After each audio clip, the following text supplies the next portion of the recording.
It's such a rare disease. Ewing sarcoma. I don't have any fear. Cancer. Football is definitely out of the question. Willpower. A lot can change in a year.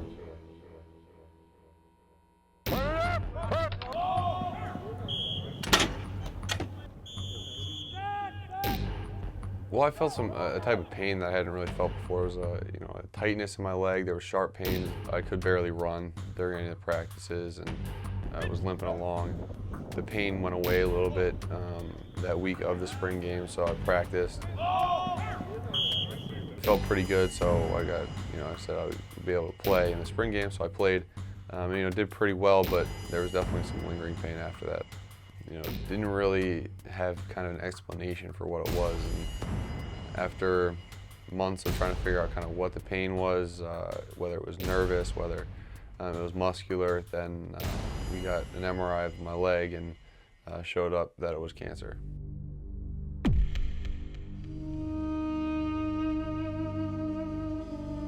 I got told something that never was prepared for. Never would have expected. Emotional factor was, more gut-wrenching and just kind of a deep disappointment almost in the fact that, I'd worked so hard and it would all get taken away for nothing. Shock really kind of set in when I got back here to my bed. At first, I was kind of numbed at the doctor's office on the ride home. Kind of in denial, waiting to wake up from a dream. And when I got back here, it was like, this is real. This really just happened. I'm gonna go through chemotherapy. I'm gonna, do this. The unknown was the scariest part. It was a combination of being stunned, in shock, trying to figure out what to do next, and at the same time, not really believing that you've got to do something next because this can't possibly really be going on. He's 22 years old. 22-year-olds don't get cancer. Star football players don't get cancer. When we got the news that he had cancer and he wouldn't be playing with us that year, it just struck the team like real hard. Everyone was down, everyone holding their heads down. It was like a real bad moment within the team. It just gives you this horrendous, empty pit, helpless feeling. And you do everything you can to keep your kids safe and healthy, and do as much as you can for them to do the right things and have the right things happen to them, and you have no control. It takes the wind out of your sail. It just knocks you down. Cancer is something that hadn't struck too close to home before, and I'm thankful for that. But to have it hit so close was something I really wasn't ready for. I got back up here and was in the room looking around at the walls and seeing different awards, seeing different trophies. Everything in this room is all athletic based, and it was going to be taken away. It was disheartening at the time. I was thinking, why did this happen? What did I do anything to make this come about? Was it my fault? And so it was definitely a low point. I don't want these to be the last awards that are up on my wall. I don't want these to be the last pictures, the last memories that I have. And so I decided that it was something that it was going to be hard. It was going to be something that was scary, but I was going to push through and get to where I wanted to be. It was a turning point in my attitude. From that point, I knew I wasn't gonna let it beat me, or I was gonna go out fighting, and that's a huge moment in my recovery, in the treatment, and in my life. We've all learned a lot about Mark. I think he had one bad day, the first day that he got the news that he had Ewing sarcoma.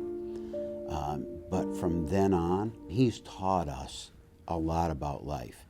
He's taught us that You know, life is 10% what happens to you and 90% how you react to it.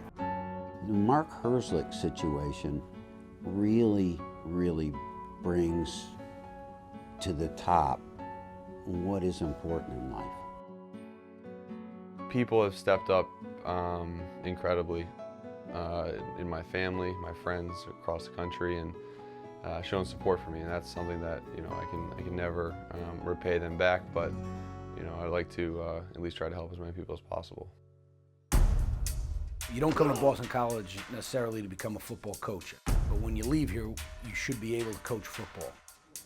It was the first game week I was there with the guys. Coach Spaziani came to me 2 days before the game and was saying, I'm kind of thinking about having you be a part of the team, helping coach the guys, and we would like you to travel with us and be on the sideline for all the games. I think the enthusiasm that he showed, even though he wasn't able to play, really showed you how much he wanted to be out there, and it made you want to play that much more for him. And every play you got to remember that he wanted to be out there, so you got to work that much harder, to make that play. We were fighting to win a game. Mark was fighting for his life. The outpouring of love and support from the other institutions, athletic directors, presidents, coaches, players, it's been wonderful. It was, the time at Clemson with the jersey, Virginia Tech with the helmet and the check that they gave, the Florida State game at home with game day coming. It's like those type of things make me think back on my past year and be able to smile.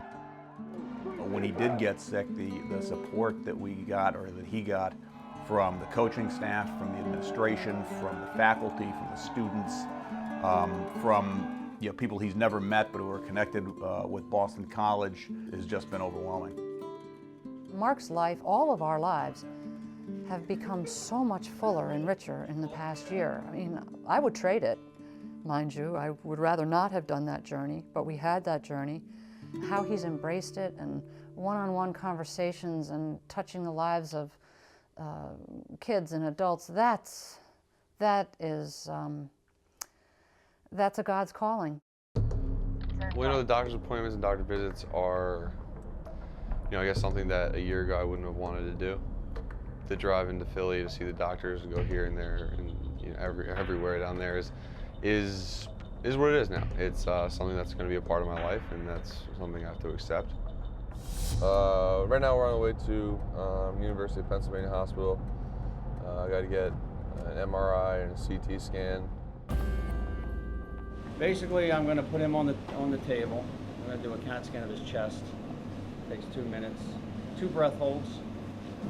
All right, so all you have to do is listen to the breathing instructions. We're going to ask you to take a breath in and hold your breath. Just take a good breath in and hold it. We'll let you know when to breathe. All right. We first had to do a CT scan of my lungs. So basically, we go in there, they take pictures of my lungs to see if there's any tumor, any spots or fluid in my lungs.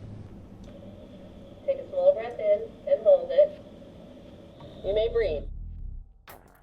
Then once we finished that, we went over to another building, got MRI done. I tried to think to myself, which pictures they're taking right now. Like, what do these noises mean? But obviously I'll never find out.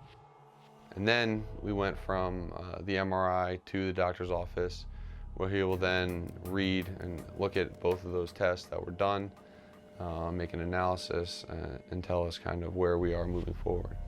So Mark has completed treatment for this tumor of his femur, and it's an unusual tumor, and to have this in a high-level professional type athlete is a little bit of an unusual situation. So we basically put together a treatment plan that was safe while at the same time maintaining his ability to participate in athletic activities, and we're monitoring that carefully because there's some concern in terms of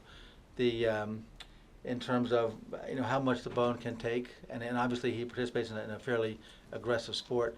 So we're following that along and getting him back in shape, and so far so good. So I think the other issue with any kind of cancer is that every time you have a normal test and you get further and further out from the tumor itself, then that's a very positive thing, and the risk gets less and less all the time.